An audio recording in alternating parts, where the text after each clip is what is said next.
జై గురుదేవ్. ఓం శ్రీ సాయిరామ్. దివ్య ప్రేమ స్వరూపులారా,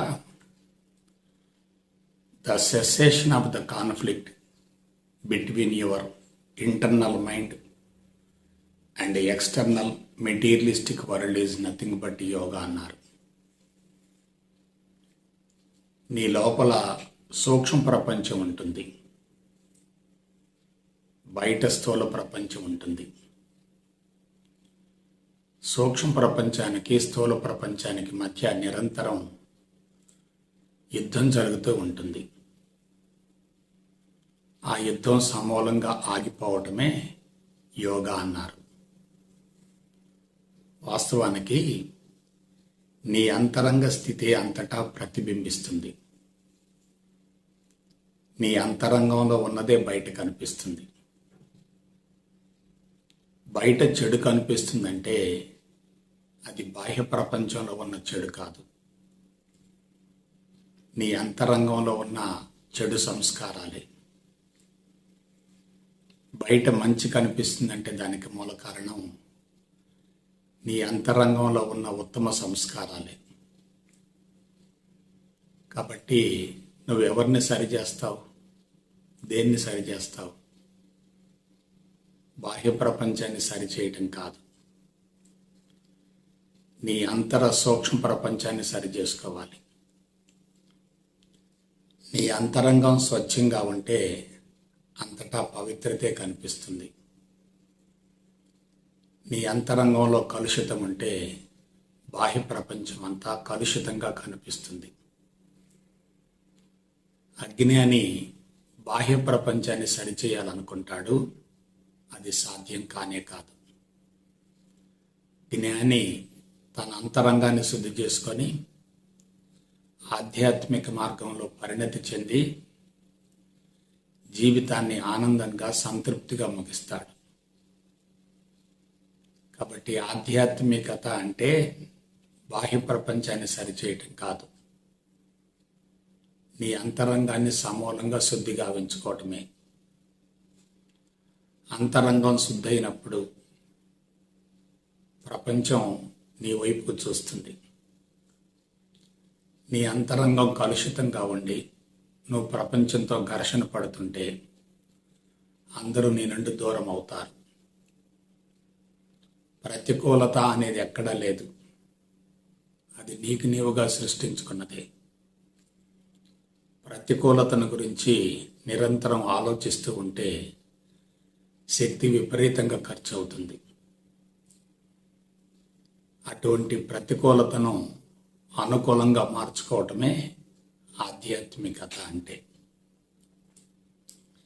అంతా అనుకూలంగా ఉంది, అంతా సరిగా ఉంది అనుకున్నప్పుడు నీ మనసు నిండు కుండ మాదిరిగా ఉంటుంది. ప్రపంచం సరిగా లేదు అనుకున్నప్పుడు, ప్రపంచం ప్రతికూలంగా ఉంది అనుకున్నప్పుడు నీ మనసులో ఏదో వెలితి, కొరత, అసంతృప్తి ఉంటాయి.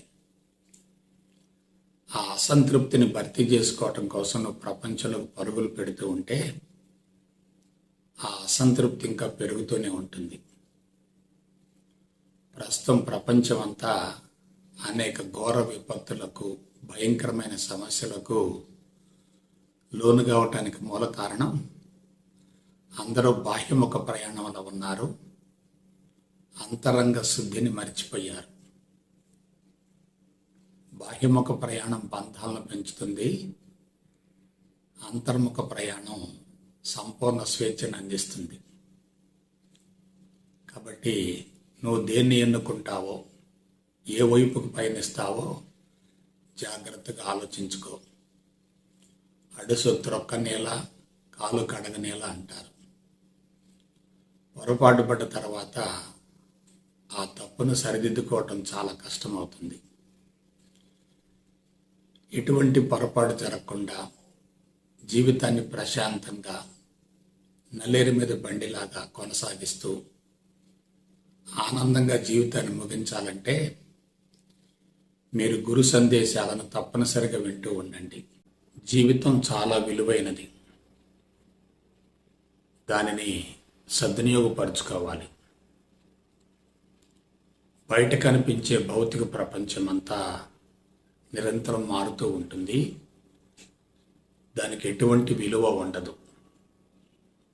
దురదృష్టవశాత్తు మానవుడే దానికి విలువను ఆపాదించాడు.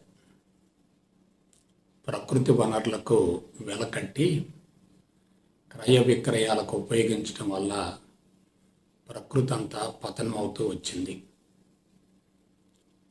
విలువలేని ప్రపంచానికి విలువనిచ్చే వాళ్ళంతా తమ జీవితపు విలువను తెలుసుకోలేరు. జీవితం విలువైంది, మహోన్నతమైనది, విశిష్టమైనది అని భావించే వాళ్ళే భౌతిక ప్రపంచానికి, అందరి సంఘటనలకు ఎటువంటి ప్రాముఖ్యతను కానీ ప్రాధాన్యతను కానీ ఇవ్వరు.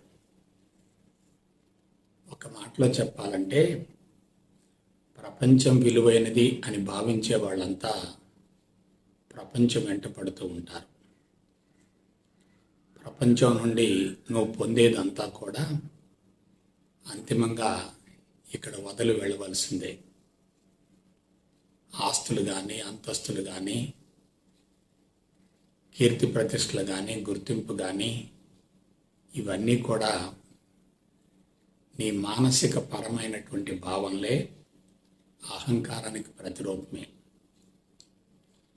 మనిషి మరణించిన మరుక్షణమే అహంకారం తొలగిపోతుంది. జీవితకాలంలో ఏదైతే విలువ అనుకుంటున్నావో అది విలువైనది కానే కాదు. కానీ అంతిమంగా నువ్వు తీసుకెళ్లేది ఒక్కటే, అదేమిటంటే కర్మల మూట, కర్మఫలం, కర్మమాల. అటువంటి కర్మమాల అనేది మరొక దేహానికి తప్పనిసరిగా అవసరమవుతుంది. కర్మమాలతో జీవించే వాళ్ళు జన్మలు పొడిగించుకుంటారు, కర్మలు కూడా పొడిగించుకుంటారు. అయితే ఆ జన్మలు పొడిగించబడటం, కర్మలు పొడిగించబడటం అనేది మరణంతో ముగియటం కాదు. మరణానికి ముందే కర్మలు కరిగించుకోవాలి, కర్మ బంధం నుండి బయటపడాలి. మరొక దేహం యొక్క అవసరం లేకుండా నీ జీవితాన్ని అద్భుతంగా, మహోన్నతంగా మలచుకోవాలి. అందుకు ఆత్మజ్ఞానం ఒక్కటే సమూల శాశ్వత పరిష్కారం, వేరే ప్రత్యామ్నాయమే లేదు. జ్ఞానపరంగా ఎదిగిన వ్యక్తి ప్రపంచాన్ని పూర్తిగా వదిలేస్తాడు. అజ్ఞానంలో ఉన్న వ్యక్తి ప్రపంచం కోసం పరుగులు తీస్తూ ఉంటాడు. ప్రపంచంలో పరుగులు తీసినంతకాలం నీకు మనశ్శాంతి ఉండదు.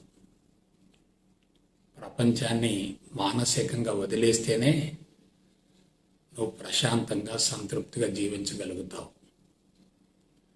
ఇటువంటి జీవిత సత్యాలను గురించి మీరు చక్కని అవగాహన ఏర్పరచుకొని కర్మబంధం నుండి బయటపడాలంటే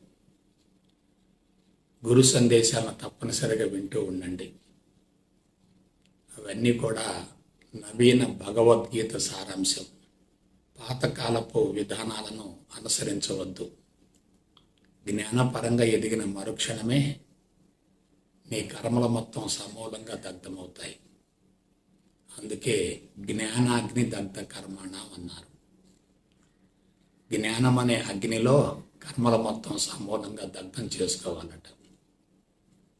అందుకు అరుదుగా లభించేటటువంటి ఈ జీవితాన్ని సద్వినియోగపరచుకోవాలి.